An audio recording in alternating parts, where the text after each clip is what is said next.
아멘. 감사합니다. 하나님의 말씀 마태복음 20장입니다. 마태복음 20장 1절에서 16절까지의 말씀을 보겠습니다.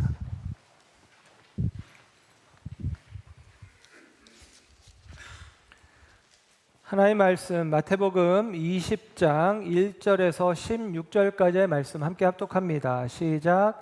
천국은 마치 품꾼을 얻어 포도원에 들여보내려고 이른 아침에 나간 집주인과 같으니 그가 하루 한 데나리온씩 품꾼들과 약속하여 포도원에 들여보내고 또 제3시에 나가 보니 장터에 놀고 서 있는 사람들이 또 있는지라 그들에게 이르되 너희도 포도원에 들어가라 내가 너희에게 상당하게 주리라 하니 그들이 가고 제6시와 제9시에 또 나가 그와 같이 하고 제11시에도 나가보니 서 있는 사람들이 또 있는지라 이르되 너희는 어찌하여 종일토록 놀고 여기 서 있느냐 이르되 우리를 품꾼으로 쓰는 이가 없음이니이다 이르되 너희도 포도원에 들어가라 하니라 저물매 포도원 주인이 청지기에게 이르되 품꾼들을 불러 나중 온 자로부터 시작하여 먼저 온 자까지 삭슬 주라 하니 제11시에 온 자들이 와서 한 데나리온씩을 받거늘 먼저 온 자들이 와서 더 받을 줄 알았더니 그들도 한 데나리온씩 받은지라 받은 후 집주인을 원망하여 이르되 나중 온 이 사람들은 1시간밖에 일하지 아니하였거늘 그들을 종일 수고하며 더위를 견딘 우리와 같게 하였나이다. 주인이 그 중에 한 사람에게 대답하여 이르되 친구여 내가 네게 잘못한 것이 없노라 네가 나와 한 데나리온의 약속을 하지 아니하였느냐 네 것이나 가지고 가라 나중 온 이 사람에게 너와 같이 주는 것이 내 뜻이니라 내 것을 가지고 내 뜻대로 할 것이 아니냐 내가 선함으로 내가 악하게 보느냐 이와 같이 나중된 자로서 먼저 되고 먼저 된 자로서 나중되리라. 아멘. 아멘. 할렐루야. 이 시간 하나님의 사랑하심과 은혜가 저와 여러분 가운데 함께하는 줄 믿습니다. 우리가 예수님의 비유 시리즈를 살피고 있어요. 오늘은 나중 온 사람이라는 제목으로 말씀을 전합니다. 일반적으로 이 비유는 포도원 품꾼의 비유 이렇게 알려져 있어요. 포도원 품꾼의 비유. 이 비유에 시작되는 말에 우리 성경에는 생략되어진 한 단어가 있습니다. 그러므로라고 하는 단어예요. 그러므로 천국은 마치 품꾼을 얻어 포도원에 들여보내는 어떤 사람과 같다. 그렇게 이야기를 하는 거예요. 그러면 그러므로라는 말이 있다는 얘기는 우리가 뭘 봐야 되는 거죠? 이 성경 앞에 있는 내용. 이 앞에 있는 내용 때문에 이 이야기를 하고 있다라는 것을 우리는 쉽게 생각해 볼 수 있어요. 이 성경 앞에는 어떤 내용이 있냐면 우리가 잘 아는 내용이 있습니다. 마태복음 19장 16절 이하에 어떤 한 청년이 이 청년은 다른 성경을 보니까 부자이기도 하고 관원이기도 하대요. 출세한 청년이죠. 성공한 청년입니다. 이 청년이 예수님께 와서 물어요. 내가 돈도 있고 지위도 있는데 이게 영생에 대한 어떤 확신이 희박했는지 예수님께 선생님 내가 어떻게 하면 영생을 얻겠습니까? 이렇게 물어요. 근데 이 물음이 이렇습니다. 내가 무슨 선한 일을 하여야 영생을 얻을 수 있습니까? 이렇게 묻습니다.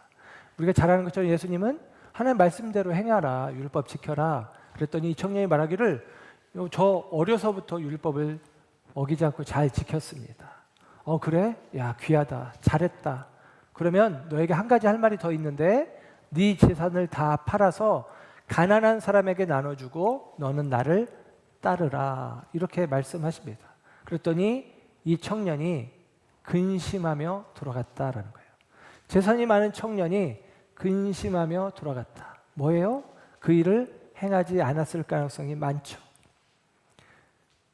그래서 오늘 이 이야기, 오늘 특별히 이 비유의 이야기는 바로 이 부자 관원 청년에 대하여 한 이야기로 여길 수 있습니다. 그런데 사실은 조금 더 들여다보면 이 직전의 이야기가 어떻게 이어지냐면 그 부자 관원이 왔다 간 이후에 예수님의 제자들이 궁금한 마음이 들었어요. 그래서 베드로가 대표격으로 예수님에게 묻습니다.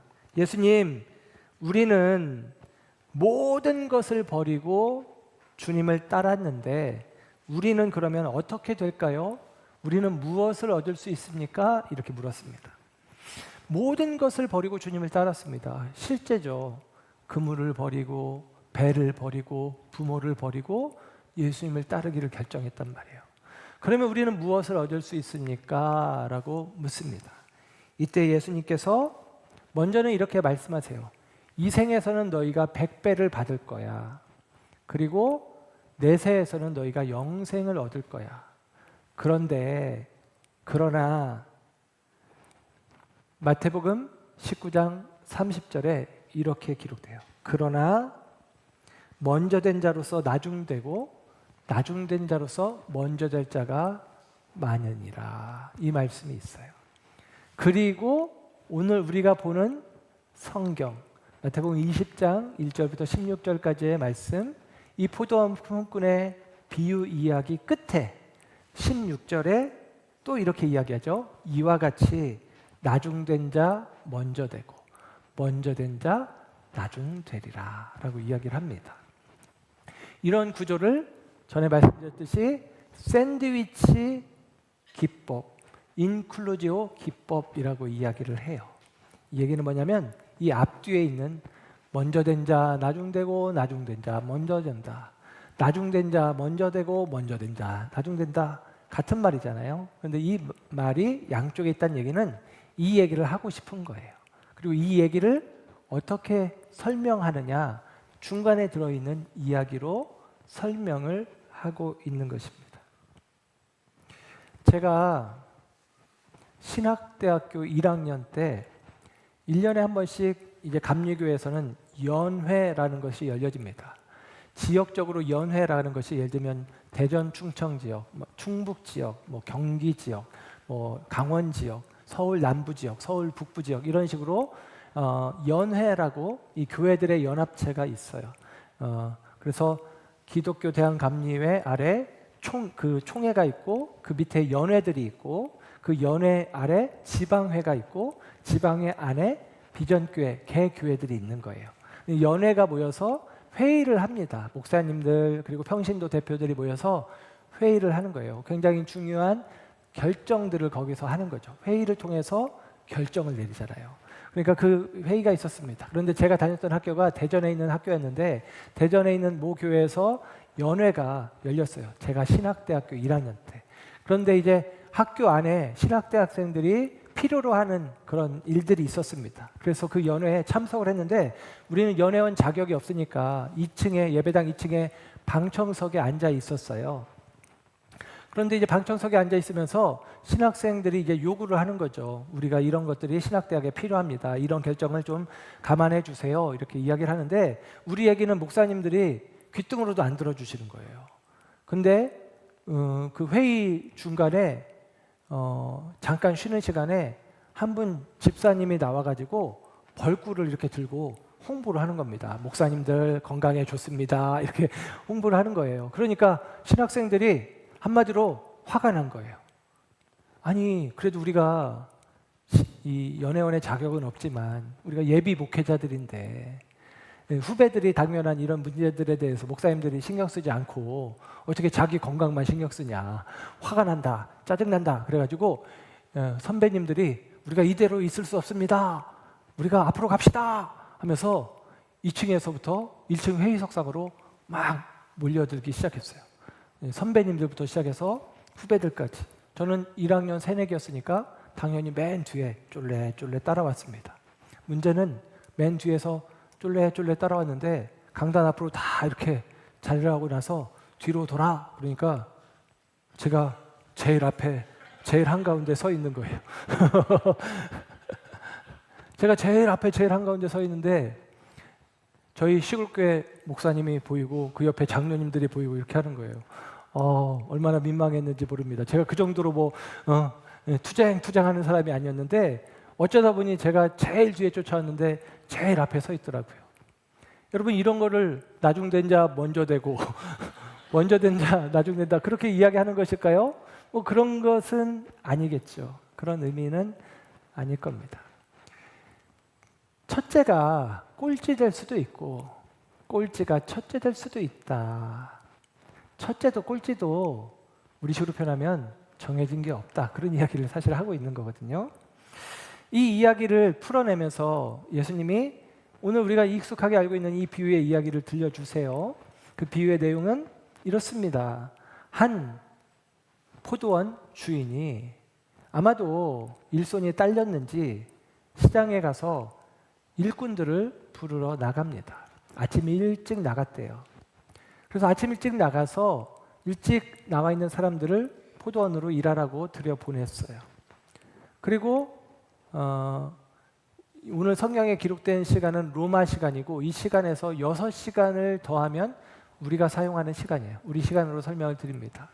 아침 일찍 포도원에 일꾼들을 들여보내고 또 오전 9시에 나가서 보니까 사람들이 있어서 일꾼들을 포도원에 들여보내고 12시에 정오에 나가서 보니 또 사람들이 있어서 포도원에 들어가서 일해라 라고 이야기했어요. 오후 3시에도 여전히 사람들이 있어서 들어가서 일해라 라고 해요. 그리고 나서 오후 5시 이때는 이제 해질녘 아닙니까? 그런데도 오후 5시에 나가서 있는 사람들에게도 우리 밭에 들어가서 포도원에 가서 일해라 라고 이야기를 합니다. 그래서 포도원에 가서 사람들이 일을 해요. 그리고 해가 졌고 이제 임금을 정산할 시간이 되었습니다. 임금을 정산할 때 오후 5시에 온 사람부터 임금을 주는데 한 데나리온을 줬다라는 것입니다. 한 데나리온은 오늘날의 하루 품삯이에요. 그러니까 하루 품삯. 그 시대에 하루 일당이 한 데나리온입니다.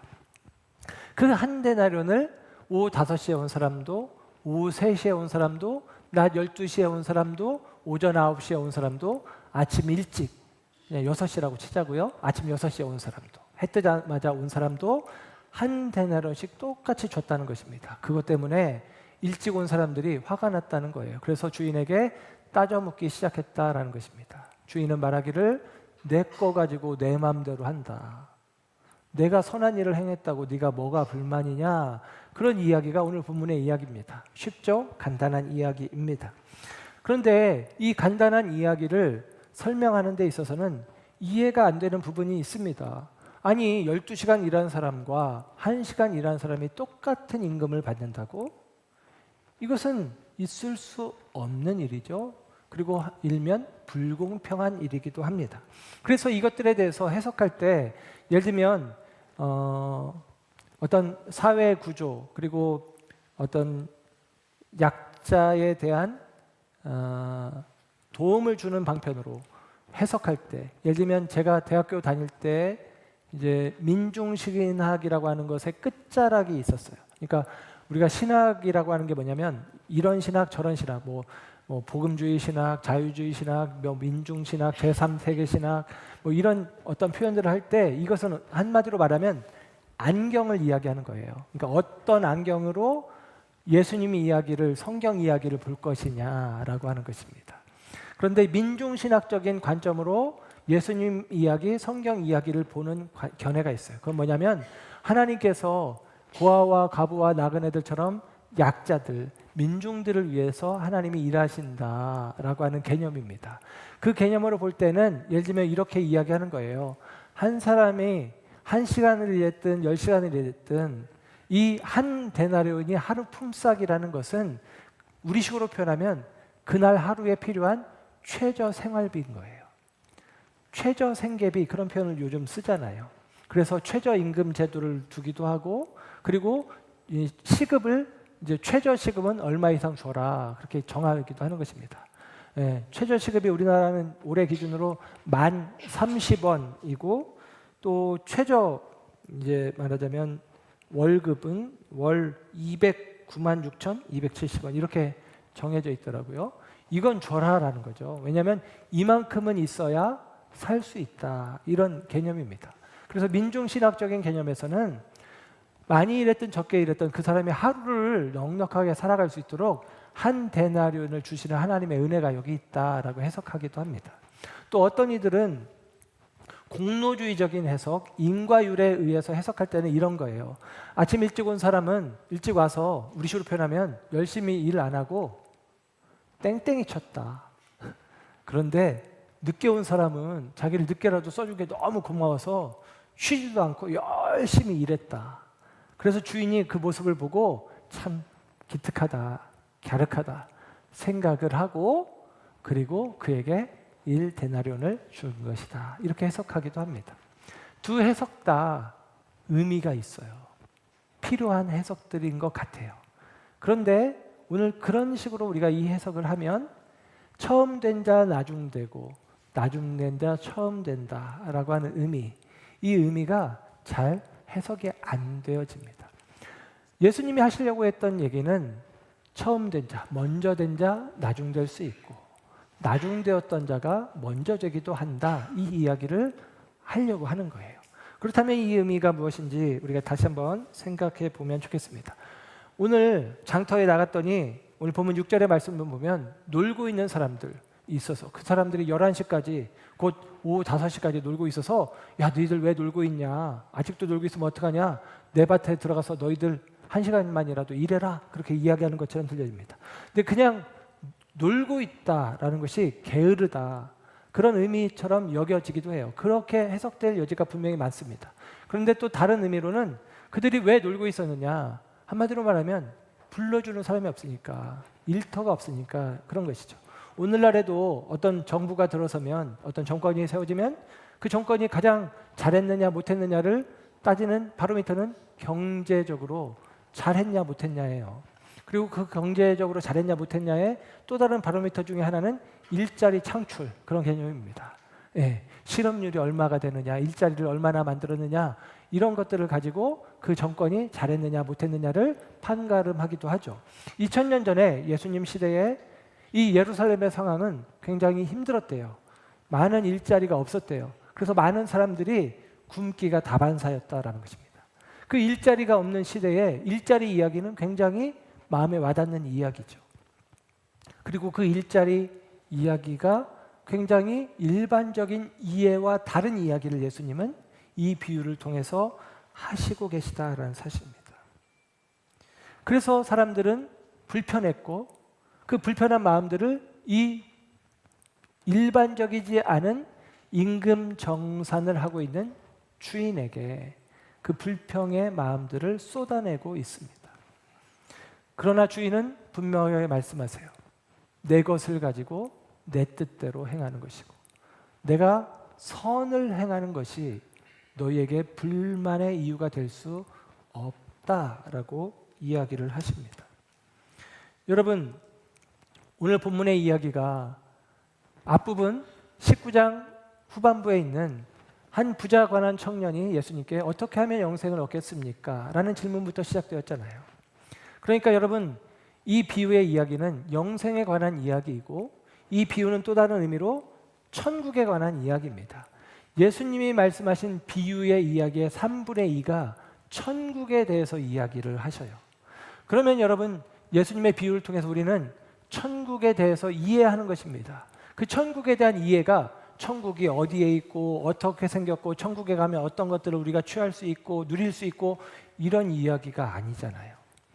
천국에 대한 비유인데 그 천국의 원리가 무엇인지, 그 천국을 우리 가운데 이루시는 하나님의 마음이, 생각이 무엇인지를 우리에게 이야기해 주는 게 천국 비유다라고 하는 사실이죠.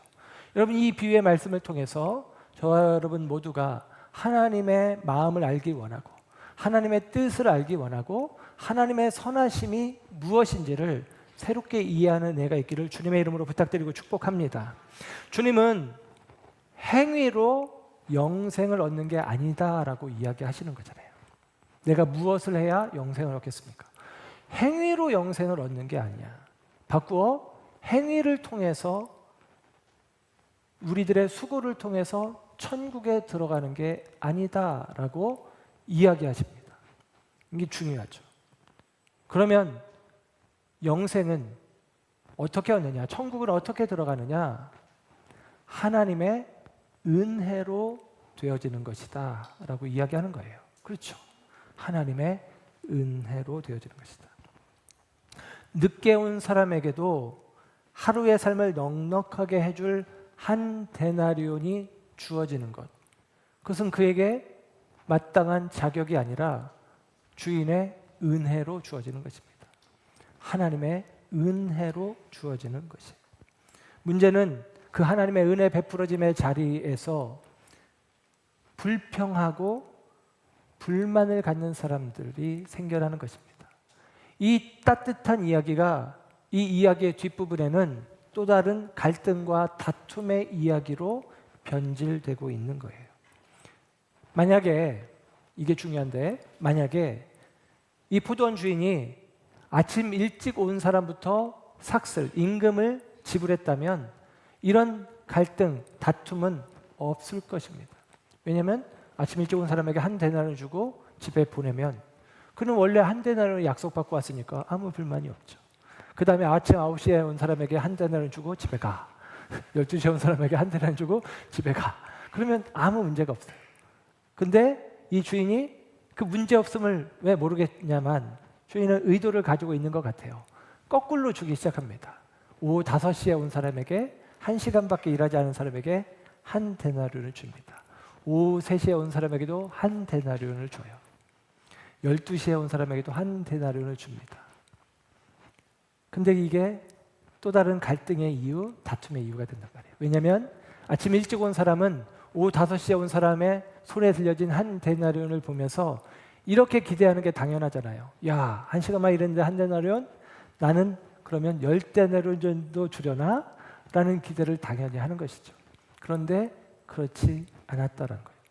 아니, 주인 양반 아침 일찍 와서 태양볕에, 그 태양볕 아래서, 내리지 않는 햇볕 아래서 열심히 땀 흘린 나하고 저렇게 오후에 선선하게 해도 뉘어뉘어 지고 있는 그 순간 1시간 일한 사람하고 똑같이 임금 주는 게 맞소? 이거 부당한 거 아니요? 라고 이야기를 합니다. 여러분, 그들의 주장은 타당해요. 정의라는 측면에서 정당한 대가 혹은 합당한 보상이라고 하는 측면에서 그들의 주장은 합당합니다. 이 일꾼들이 주인의 멱살이라도 부여잡고 당신 틀렸어 라고 이야기해도 그들의 말이 맞을 것 같이 여겨집니다. 오늘날 특혜라는 말이 사회의 어떤 부조리, 정의롭지 않은 세상을 상징하는 어떤 표현이 되어집니다. 특혜성으로 뭔가 혜택을 주고 특혜로 어디에 입사를 하고 그런 것들이죠. 특혜로 학교에 합격하고 이런 상황들, 그런 특혜가 주어지는 것들이 우리에게 못마땅한 것이 사실입니다. 너무나 못마땅하죠. 자연스럽지 않고 옳지 않다라는 생각이 듭니다. 그러나 여러분, 하나님께서 우리에게 정의로 우리를 대하신다면 우리는 한 데나리온의 은혜를 받을 자격이 없는, 영생을 취할 자격이 없는, 그리고 천국에 들어갈 자격이 없는 자들임을 우리가 망각하는 것입니다. 사실 먼저 온 사람들에게는 일종의 특혜가 주어져 있어요. 그들은 모르지만 무엇이냐면 그들은 그 마음 가운데 안도감을 가지고 있습니다. 나는 오늘 하루 일당을 벌 수 있다. 몸은 고되겠지만 오늘 일하면 내가 그 일당을 가지고 내 처자식을 먹이고 입힐 수 있다. 안도감을 갖게 되어지는 거죠. 그런데 여러분, 반면에 일이 없는 사람들은 마음의 불안함 속에 3시간, 6시간, 9시간, 11시간을 지내오는 것입니다. 개척하고 나서 한 3개월, 전도사 때 힘들어서 한 3개월은 내가 놀아야 되겠다. 성도도 없겠다. 설교할 일도 없겠다. 할 일도 없겠다. 3달만 내가 실컷 놀아야지 생각했습니다. 근데 그게 6달이 되고 3년이 되니까 미치겠더라고요. 할 일이 없는 게 전혀 행복하지 않아요. 성도가 없어서 신방할 일도 없고 뭐 고민할 일도 없고 부딪힐 일도 없고 편한 것 같은데 전혀 그렇지 않아요. 여러분, 우리 예전 영화나 드라마 보면 요즘은 그렇지 않겠지만 인력 시장이라는 게 있잖아요. 그러면 보통 그렇습니다. 허름한 사무실 앞에 드럼통이 이렇게 하나 놓여 있고 거기다가 장작을 넣거나 폐 건축자재 같은 걸 넣어서 불을 쬐입니다. 이제 날이 쌀쌀하고 아주 깜깜한 그런 새벽녘에, 그러면 그 불 쬐고 있는 사람들이 이렇게 일단의 무리들이 보여요. 그때 봉고차 한 대가 이렇게 들어와요.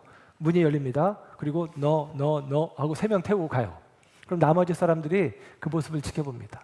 이 3명을 향해서 이런 마음으로 볼까요? 야, 니들은 이제 가서 뼈 빠지게 일해야 된다. 고생해라. 이런 생각일까요?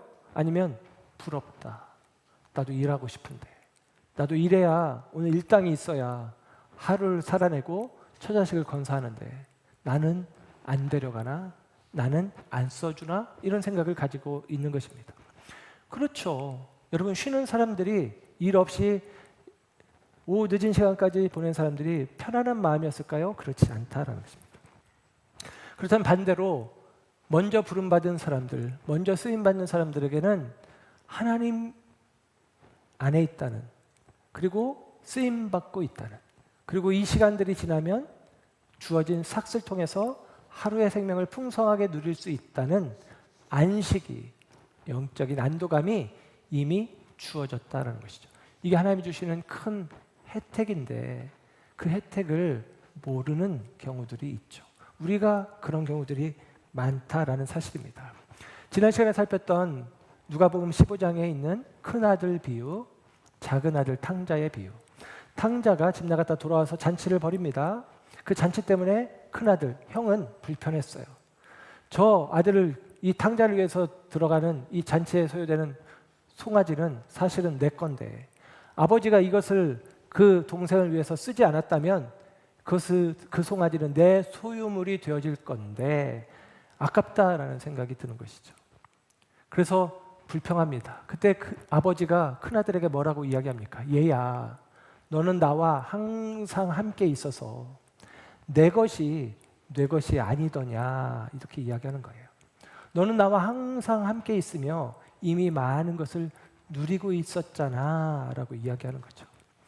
마치도 그 형처럼 오늘 아침 일찍 나와서 일했던 일꾼들은 자신들이 아침 일찍 부름받았기에, 아침 일찍 쓰임받았기에 그들 마음 가운데 주어졌던 그 평안의 마음을, 그 안식의 마음을 놓치고 있는 것이죠. 그들에 대해서 안타까운 마음으로 말씀하십니다. 처음 된 자는, 먼저 된 자는 나중될 수 있다. 조심해라. 조심해라 라고 이야기합니다. 마태복음 11장 28절에 우리가 잘 아는 말씀이 있어요. 수고하고 무거운 짐진 자들아 다 내게로 오라. 내가 너희를 쉬게 하리라. 그 다음에 이어집니다. 나는 마음이 온유하고 겸손하니 나의 멍에를 메고 내게 배우라. 그리하면 너희 마음이 쉼을 얻으리니. 그럽니다. 내게로 와서 쉬어라. 그리고 너희 마음에 쉼을 얻으리라. 그럽니다. 근데 여기서 얻는다라는 말이 헬라 원어에서는 휴레세테라는 단어예요. 이 말은 찾는다, 발견한다, 이런 단어예요. 그러니까 여러분, 무슨 말이냐면 내가 쉼을 얻는다 그러면 내가 쉼에 대한 어떤 애씀이나 수고에 대한 결과로 내가 취하는 것으로 여겨집니다. 쉼을 내가 얻어내는 것으로, 받아내는 것으로 여겨지는데 그 의미가 아니라 쉼은 발견되어지는 것이다 라고 이야기하는 거예요. 여러분, 우리를 창조하신 하나님이 인간을 6째 날 창조하셨고요, 7째 날 안식하십니다. 그 안식은 우리도 동참하는 거예요. 일하고 엿새 동안 일하고 7째 날 쉬는 게 아니라 쉬는 것입니다. 쉼이 주어진 거예요. 마찬가지입니다. 하나님께서 우리 가운데 샬롬을, 쉼을, 그리고 평안을 우리 가운데 주셔요. 그것은 내가 어떤 자격을, 어떤 노력의 결과로 얻을 수 있는 것들이 아닙니다. 하나님의 은혜 속에서만 우리에게 주어져야 하는 거예요. 우리가 무엇을 하면 영생의 값을 치를 수 있겠습니까? 우리가 어떤 수고를 하면 천국에 들어갈 입장권을 얻을 수 있습니까? 불가능해요. 없단 말이에요. 그 길은 없어요. 그 가능성은 없어요. 그래서 하나님이 은혜로, 공짜로 우리에게 주시는 것입니다. 이 사실을 아느냐 모르느냐가 중요해요. 하나님이 내게 쉼을 허락하신 것을 발견하는 것입니다. 깨닫는 것입니다. 하나님이 우리에게 영생을 주신 것을 깨닫는 것입니다. 발견하는 것입니다. 하나님의 나라는 내가 한 걸음 한 걸음 딛고 올라서서 차지하는 하나님의 나라가 아니라 우리 가운데 하나님의 나라를 가져오신 하나님의 마음을 알 때, 그 은혜를 인정할 때 하나님의 나라가 우리 가운데 이루어지고 성취되어진다라는 사실입니다.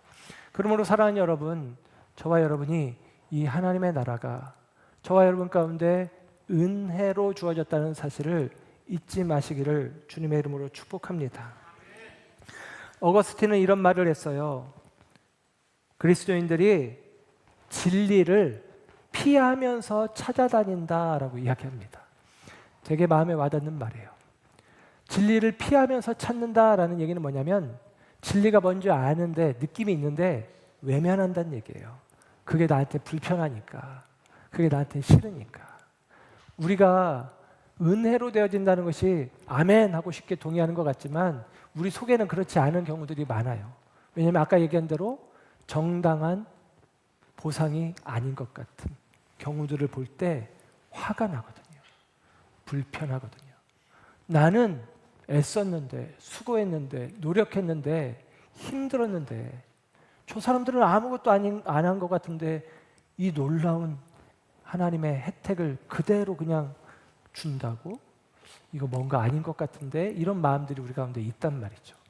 그래서 그냥 쉽게 은혜라고 말하는 것 같지만, 제가 목회하면서 죄송합니다, 여러분을 보고 많은 분들을 봤지만 정말로 은혜의 원리로, 은혜의 셈법으로 우리의 삶에 적용하는 경우들이 너무나 적더라라는 것입니다. 왜냐하면 아닌 것 같다는 생각이 계속 드는 거죠. 오후 5시에 온 사람하고 아침 6시에 온 사람하고 어떻게 똑같이 한 데나리온을 주실 수 있지? 이건 아닌 것 같은데? 라는 생각이 계속 우리 안에 듭니다. 이유는 뭐냐? 단순해요. 99마리 양 중에 나는 100마리 양 중에 길 잃어버린 한 마리 양이 아니라 나는 99마리 중에 하나야 라는 생각 때문이고, 나는 집 나간 탕자가 아니라 아버지 말 잘 들었던 큰아들이야 라는 생각 때문이고, 나는 오늘 본문의 이야기로 친다면 오후 5시에 온 사람이 아니라 아침 6시에부터 와서 열심히 일하는 사람이야 라는 생각 때문입니다. 실제로 그랬을 수 있겠죠. 그러나 여러분, 하나님 앞에서 특별히 영생과 천국에 대해서 이야기할 때 우리는 오후 5시에 온 사람과 같습니다. 그 속에 내가 있는 거예요. 그래서 우리는 이 이야기가 한없는 하나님의 은혜로 깨달아지는 것입니다. 그 은혜를 아는 자는 하나님께 그 마음을 기울이고 내 힘으로, 내 능으로, 내 공로로, 내 자격으로 하나님 앞에 당당히 서서 손을 내미는 게 아니라 오직 감사함으로 고개를 숙이고 하나님의 은혜를 오직 감사함으로 받아들이는 겁니다. 그가 하나님께 가까이 있는 자예요. 그가 천국에 가까이 있는 자예요. 그가 나중된 자였지만 비로소 먼저 된 자로 주님 곁에 서 있다라고 생각이 듭니다. 구약 성경에는 하나님의 선택이라는 표현을 구약 성경에서는 하나님이 택하셨다라는 말로 씁니다. 한 번도 택함 받았다라는 수동태형으로 쓰이지 않아요. 구약 성경의 중심 인물들은 이스라엘 사람들이에요. 이스라엘 사람들은 스스로 생각합니다. 우리는 하나님이 택하신 백성, 선민의식이라고 하죠. 선민의식을 가지고 있어요. 나는 택함 받았다라는 거죠. 그리고 이방인들을 무시했습니다. 그리고 자기들이 뭔가 특별한 자격이 있는 것처럼 생각을 했어요. 택함 받았다라는 거죠. 그런데 성경은 너희들이 택함 받았다라는 얘기를 안 써요. 하나님이 택한 거야 라고 이야기를 합니다. 반면에 신약 성경에 와서는 택함 받았다라는 표현들이 나옵니다. 그런데 대개는 이방인들에 대해서 설명할 때 이 표현이 나와요. 이방인들에게 대해서도 하나님이 너를 택하셨다라는 거예요. 하나님은 이 택함이라는 표현을 우리가 생각하는 것과 어깃장 놓듯이 반대로 이야기를 하는 거예요. 내가 택함 받았지라고 생각하는 사람들에게는 네가 택함 받은 게 아니야. 내가 너를 택한 거야 라고 이야기하시고, 난 택함 받을 만한 자격이 없어 라고 생각하는 사람들한테는 야, 너는 택함 받은 자녀야 라고 이야기해 주신단 말이에요. 처음 된 자, 먼저 된 자, 나중되고, 나중된 자, 먼저 된다는 의미를 여러분 다시 한번 생각해 보시고 헤아려 보십시오. 오후 5시에 장터에서 놀고 서 있는 사람들, 그 사람들이 오후 늦게까지 실컷 놀아서 흡족한 마음으로 서 있는 것입니까? 아닙니다. 그들이 거기 서 있는 이유는 하나입니다. 써주는 사람이 없어서. 써주는 사람이 없어서. 먼저 와서 힘께나 쓰게 생긴 사람들 데려가고, 먼저 와서 어떤 기술 있는 사람, 경험 있는 사람 먼저 데려가고, 나머진 사람들은 데려가도 쓸모가 없어 보이는 그 사람들이 지금 오후 3시, 오후 5시까지 남아있는 거예요. 그럼에도 불구하고 이때쯤이면 집에 가는 게 마땅한데 차마 집에 빈손으로 들어갈 수 없어서 그냥 그 시장터에 배회하고 서 있는 모습입니다. 그런데 여러분, 그 쓸만하지 않은 사람들, 쓸모없는 사람들, 변변치 않은 사람들, 그 사람들에게 주님의 손이 내밀어집니다. 그리고 말씀하세요. 너도 내 포도원에 들어가서 일하라. 여러분, 하나님의 은혜인 줄로 믿습니다. 저와 여러분들이 우리가 내가 첫째일까 말째일까 그것들을 생각하는 게 아니라 내가 하나님 앞에 합당한가 합당하지 않은가 그것들을 생각하는 게 아니라 저와 여러분 모두는 사실은 한마디로 불합격이죠. 그러나 하나님께서 그럼에도 불구하고 우리를 기억해 주신다는 것, 우리를 찾아와 주신다는 것, 우리를 써 주신다는 것, 이것들을 기억하시면서 여러분, 저와 여러분들이 주님 앞에서 이 은혜의 셈법으로 저와 여러분을 바라보시고 은혜의 셈법으로 무엇보다도 내 옆에 오후 5시에 온 것 같은 그런 사람들을 그 은혜의 셈법으로 바라볼 수 있기를 주님의 이름으로 부탁드리고 축복합니다. 기도하겠습니다.